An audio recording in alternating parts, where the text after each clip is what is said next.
A blessed morning everyone. So, continue lang po tayo sa report ni Eliza. So number 1, sabi niya dito is selected response assessment. And number 2 naman po is essay assessment. So, proceed po tayo sa number 3, performance assessment. So, sa performance assessment in teaching mother tongue in elementary grades is an important aspect of education research. Research shows that using the mother tongue in instructional can have a positive impact on students' performance. When assessing the performance of the students in teaching mother tongue in elementary grades, various assessment and methods can be used. So, ang performance assessment, and dito yung pumapasok dito yung isa sa mga kailangan ma-assess ng isang estudyante. For example, sa loob ng classroom po, 'di ba? Na kapag may mga performance, may mga activities, dito malalaman kung may natutunan ba ang bata. So, ang example dito is oral presentation.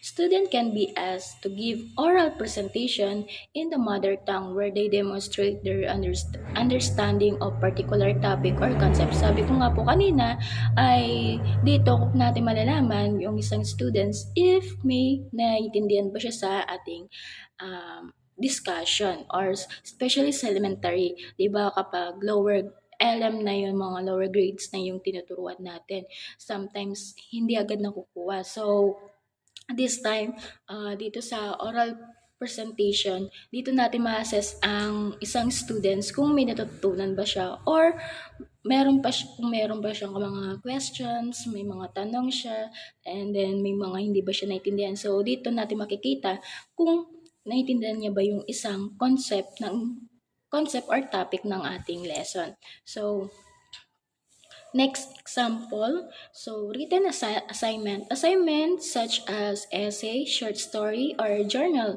entries can be given to students to assess their writing skills in the mother tongue. So, dito nga po sa written assignment, so dito mapapakita ng isang students yung pagsusulat niya ng isang journal sa mga kung mahilig ba siya magsulat or short story, 'di ba? Sometimes mga bata ngayon ay magaling na silang magsulat. So, yung imagination nila is malawak. So, dito rin natin ma-assess ang isang students sa written assignments. Then, dito natin ma-evaluate yung mga grammar nila, vocabulary nila, kung paano ba nila nagagamit yung isang salita, kung paano nila napapalawak yung words ko. For example, yung imagination, the word may imagination. So, paano nila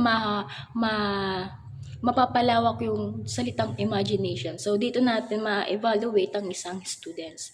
So, excuse me.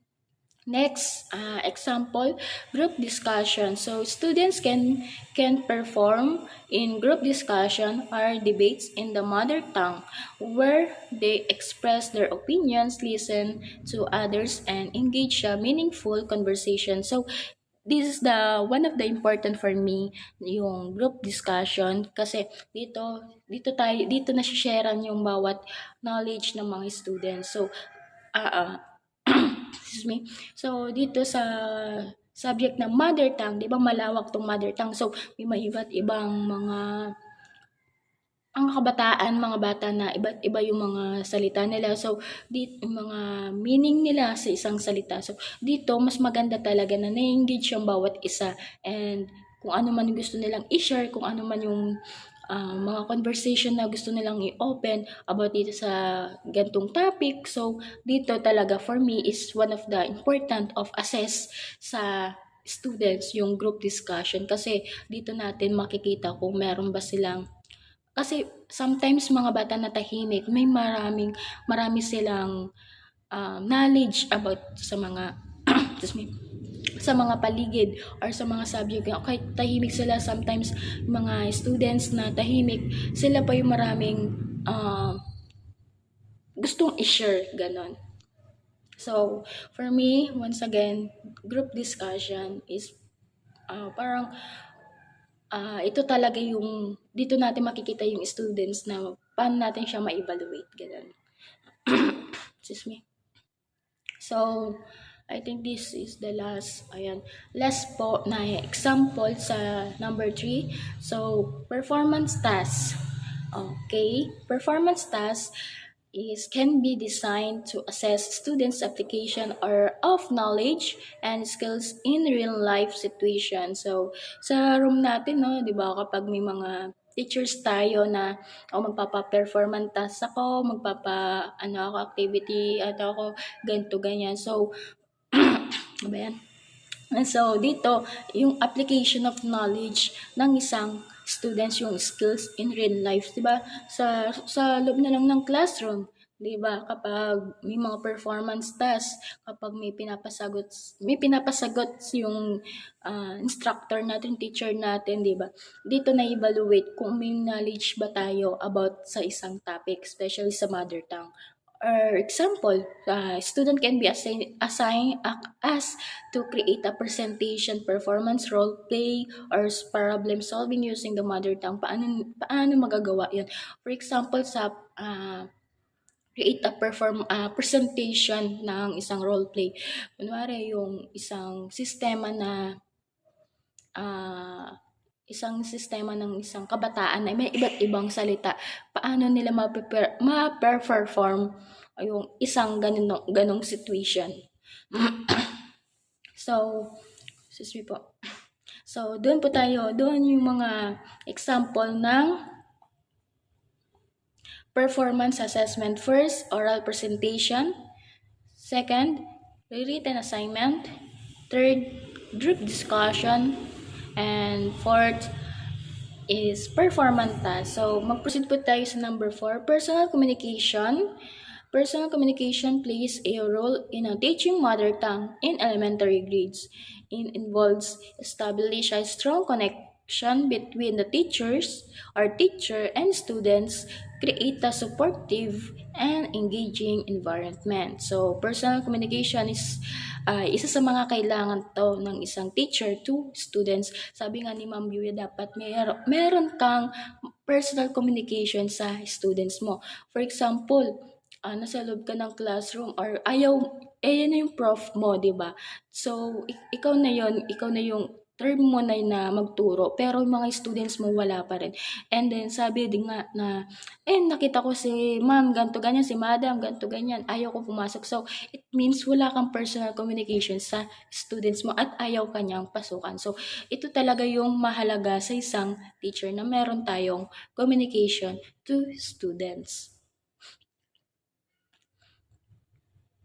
So, personal communication can be applied in teaching mother tongue in elementary grades. So, during the lessons or the discussion, the teacher introduced a new vocabulary words in mother tongue. Instead, simply provide definition, and the teacher engage in personal communication with the students to enhance their understanding and connection to the word. So, for example, may scenario tayo sa isang classroom, especially sa elementary grades, di ba? Then, nagkaroon ng role play or mga performance, sabi ko nga kanina. So, sabi dito ng isang teacher, we're going to learn a new word in our mother tongue, Tagalog. The word is malikhain, which means creative. Can anyone think of time when you felt really creative? So, dito, nagbigay ng isang scenario ang isang teacher. Ang salita is sa mother tongue, dahil mother tongue yung subject natin. So, dito, nagbigay ng isang example si teacher. Sa example ng word niya is malikhain. Paano magkakaroon ng isang creative na salita dito? Then sabi dito, I like drawing and sometimes I come up with my own characters and stories that so sabi dito is yun nga yung isang students ay nag-create siya ng isang sentence. Yun nga, binigay ng teacher niya is, the word is malikhain. So, creative. So, sabi dito ng isang students, I like drawing and sometimes I come up with my own characters and stories that.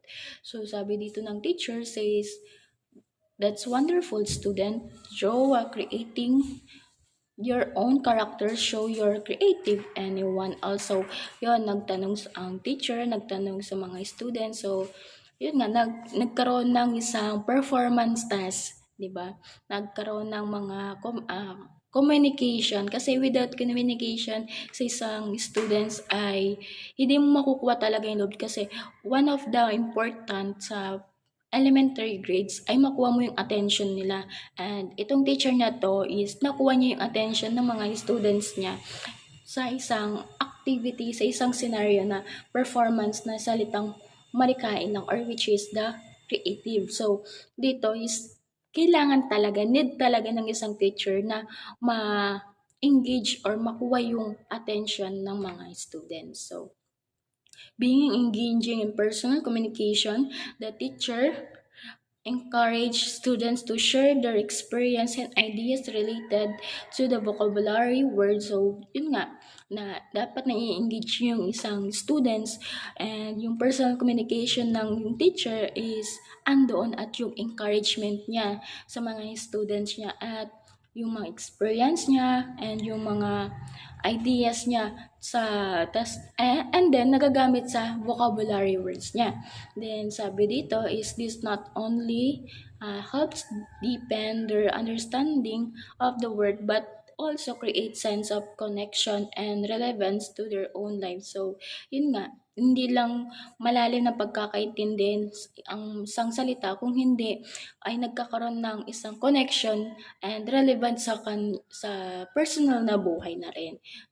Siyempre, remember na, also always remember, personal communication is in teaching mother tongue involves creating an open and inclusive space where students can express themselves confidentially and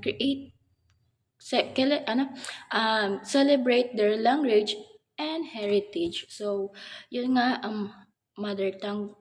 Mother tongue is isa sa mga na dapat pag-aralan ng bata, and because of personal communication, nagagamit natin yung mother tongue natin. So, dun lang po ang topic ko, which is the performance assessment and personal communication po. And thank you so much to listening. Bye!